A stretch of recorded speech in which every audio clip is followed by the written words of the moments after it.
Ipin, dah nak mula. Upin dan Ipin, inilah dia. Kembar seiras itu biasa. Upin dan Ipin, ragam aksinya. Kami senangi siapa jua. Upin dan Ipin selamanya. Betul. Bismillahirrahmanirrahim. Assalamualaikum warahmatullahi wabarakatuh. Good morning Ananda Solih Soliha. How are you today? Hopefully you're safe and sound. Well, selamat pagi Ananda Solih Soliha. Bagaimana kabarnya hari ini? Nah, semoga tetap sehat dan semangat. Jangan lupa berdoa sebelum belajar. Jika ada yang belum dipahami, silakan ditanyakan kepada Ustadz. Dan juga tetap patuhi protokol kesehatan. Nah, baik Ananda Solih Soliha semua, sebelum kita masuk ke materi pembelajaran, mari kita sama-sama membacakan doa sebelum belajar. Ikuti bersama Ustadz ya. A'udzu billahi minasyaitonir rajim. Bismillahirrahmanirrahim. Raditu billahi rabbah wa bil islami dina wa bi Muhammadin nabiyya wa rasulah. Rabbi zidni ilma warzuqni fahma. Shadaqallahul azim. Baik, Ananda Solih Soliha, seperti biasa kita akan belajar hadis dan doa. Kita akan rojaah agar Ananda Solih Soliha semua semakin bertambah hafalan hadis dan doanya. Nah, untuk di semester 2 ini kita akan belajar hadis tentang keutamaan berzikir. Bacanya seperti ini. Masaluzzi yazkuru rabbah wazzi la yazkuru rabbah masalul hayyi wal mayit. Kita baca sekali lagi. Masaluzzi yazkuru rabbah wazzi la yazkuru rabbah masalul hayyi wal mayit. Artinya, perumpamaan orang yang mengingat Allah dan tidak seperti orang yang hidup dan mati. Hadis riwayat Bukhari. Nah, jadi Anda Solih Soliha, dalam hadis ini kita diajarkan bahwa ketika selesai sholat, kita selalu mengingat Allah dengan cara berzikir. Maka orang yang berzikir, maka hatinya akan hidup, akan lebih tenang, akan lebih bersyukur menghadapi apa saja yang dia dapatkan selama dia hidup di dunia ini. Dan jika orang yang tidak pernah berzikir, maka hatinya akan mati. Maka kita juga akan mudah emosi, mudah marah, tersinggung, dan lain-lain. Jadi alangkah baiknya jika Anda Solih Solihah semua ketika selesai melaksanakan kegiatan sholat dan dimanapun berada, tetap mengingat Allah dengan cara berzikir. Dan itu salah satu hal yang menjadi utama. Oke, selanjutnya untuk hafalan doanya kita akan belajar doa setelah berwudu. Bacanya seperti ini. Bismillahirrahmanirrahim. Ashhadu an la ilaha illallah wahdahu la syarika lahu wa ashhadu anna Muhammadan abduhu wa rasuluh. Allahumma ij'alni minat tawwabin waj'alni minal mutatahhirin waj'alni min ibadikas sholihin. Ya, seperti itu doa setelah berwudu. Baik, Ananda Solih Solihah semua, sekarang kita akan masuk ke pendalaman materi di buku tema 5 pengalamanku. Are you ready for study? Yes, I'm ready. Oke. Nah, apa sih karya imajinatif 2 dimensi dan 3 dimensi? Nah, sekali ini kita akan belajar di muatan SPDP ayat 3.4 dan 4.4. Nah, karya imajinatif 2 dimensi adalah karya yang hanya dapat dilihat dari satu arah. Contoh, foto, lukisan, dan lain-lain yang mungkin yang bisa sering kita lihat tampak dari satu arah saja, ya, seperti gambar, lukisan, foto yang ditempel di dinding, dan lain-lain. Sedangkan karya imajinatif 3 dimensi adalah karya seni yang dapat dilihat lebih dari 2 sisi. Misalkan contoh ada botol minuman, vas bunga, dan lain-lain. Nah, untuk lebih rincinya kita akan simak dari video berikut ini. Are you ready for watching? Oke, let's do it. Assalamualaikum warahmatullahi wabarakatuh. Apa kabar anak-anak semua? Semoga kita semua selalu diberi kesehatan ya. Bertemu lagi dengan Pak Widi. Di video pembelajaran kali ini kita akan belajar tentang karya imajinatif 2 dimensi dan 3 dimensi. Akan tetapi pada pertemuan kali ini kita akan mempelajari dan mempraktekkan karya imajinatif 2 dimensi.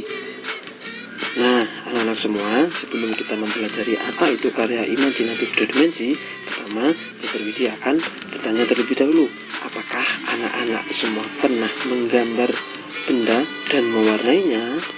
Jika pernah, hasil karya anak-anak itu merupakan hasil karya imajinatif 2 dimensi. Apa saja yang sudah anak-anak gambar? Banyak sekali pasti. Ada menggambar benda, hewan, dan lain-lain.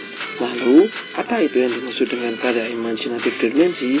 Karya imajinatif 2 dimensi adalah karya seni yang memiliki panjang dan lebar saja. Karya seni ini hanya bisa dilihat dari satu arah, yaitu dari depan saja. Nah, kemudian apa perbedaannya antara karya imajinatif 2 dimensi dan 3 dimensi? Karya imajinatif 3 dimensi memiliki ruang atau isi dan dapat dilihat dari berbagai sisi. Karya imajinatif 3 dimensi juga mempunyai 3 unsur, yaitu panjang, lebar, dan tinggi.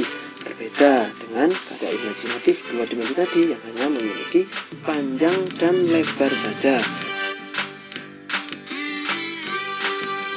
Nah, anak-anak semua, sekarang mari kita praktikkan untuk membuat karya imajinatif 2 dimensi.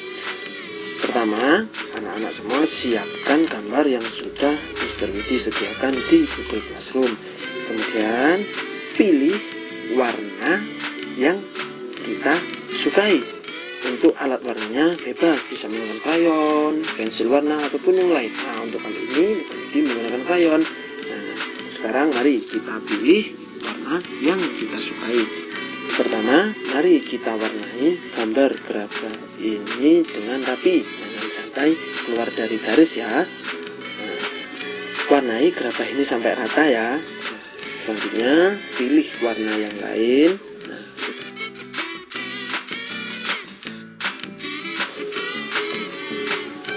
untuk warna, anak-anak semua bebas ya menggunakan warna apa saja. Yang penting ini nanti hasilnya menarik. Anak suka warna pink, suka warna biru, atau suka warna yang hijau selain yang seperti yang dicontohkan ini, tidak apa-apa. Yang penting nanti hasilnya rapi dan tidak keluar dari garis. Nah, setelah gambar gerabah ini kita warnai semua, sekarang kita tambahkan sedikit sentuhan warna lagi supaya gambar gerabah ini terlihat lebih bagus dan lebih nyata lagi ya.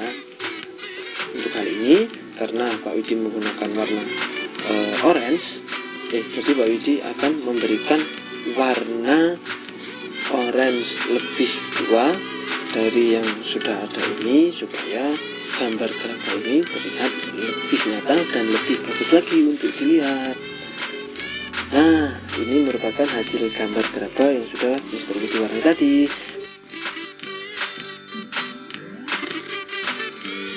Nah, sekarang Nah, baik anak-anak soleh-solihah, tadi kita sudah menyimak video apa sih perbedaan karya imajinatif 2 dimensi dan karya imajinatif 3 dimensi. Nah, sekarang karena tadi sudah diberikan contoh bahwa karya imajinatif 2 dimensi itu hanya benda yang mungkin dilihat dari satu arah. Sekarang kita akan memberikan ulasan bagaimana untuk membuat atau apa saja benda-benda dari karya imajinatif 2 dimensi. Contohnya adalah membuat hiasan vas bunga. Banyak benda di sekitar kita yang dapat digunakan sebagai hiasan vas bunga. Hiasan-hiasan tersebut berasal dari bahan alam maupun buatan. Bahan alam merupakan semua bahan yang telah tersedia di alam. Contohnya, membuat vas bunga dari tanah liat. Salah satu bahan alam yang mudah ditemukan di sekitar kita adalah tanah liat. Tanah liat dapat dibuat menjadi bahan kerajinan. Tanah liat banyak digunakan karena sifatnya yang lunak sehingga mudah dibentuk. Nah, atau kayak tadi, mungkin ada biji-bijian atau mungkin ada tali, ada kertas dan lain-lain, bisa kita buat menjadi kotak tisu, kotak pensil, ya, botol, tempat menaruh alat-alat yang bisa kita letakkan, alat-alat sekolah. Itu salah satu contoh dari karya imajinatif 3 dimensi juga. Nah, ini juga kerajinan dari daun kelapa. Sebelumnya kita sudah mempelajari karya dari biji-bijian dan tanah liat. Selain kedua bahan alam di atas, beberapa bagian tumbuhan lain juga dapat dijadikan karya kerajinan. Salah satunya karya kerajinan anyaman dari daun kelapa, ya. Misalkan kayak kita buat model kayak ketupat di hari Lebaran kan. Nah, itu juga salah satu bentuk kerajinan anyaman dari daun kelapa yang merupakan karya imajinatif 3 dimensi. Nah, ini juga beberapa contoh karya imajinatif 3 dimensi antara lain. Pertama ada vas bunga, 2 stok tisu, 3 patung, 4 botol minum, 5 dan lain-lain. Ya, karya imajinatif 3 dimensi adalah benda yang bisa dilihat lebih dari 2 sisi. Baik, Anda soleh-solihah, alhamdulillah. Itu tadi adalah penjelasan dari Ustadz mengenai pembelajaran SBDP, ya, tentang karya imajinatif 2 dimensi dan 3 dimensi. Semoga Anda solih-solihah dari materi yang Ustadz sampaikan ini bisa diterima dengan baik, dan nanti untuk prakteknya bisa kita lakukan di sekolah. Oke, Anda solih-solihah semua, sebelum kita tutup materi pembelajaran pada pagi hari ini, marilah kita sama-sama membacakan doa kafaratul majelis. Subhanakallahumma wa bihamdika asyhadu an la ilaha illa anta astaghfiruka wa atubu ilaik. Baik, wassalamualaikum warahmatullahi wabarakatuh. Terima kasih Anda solih-solihah. See you next time.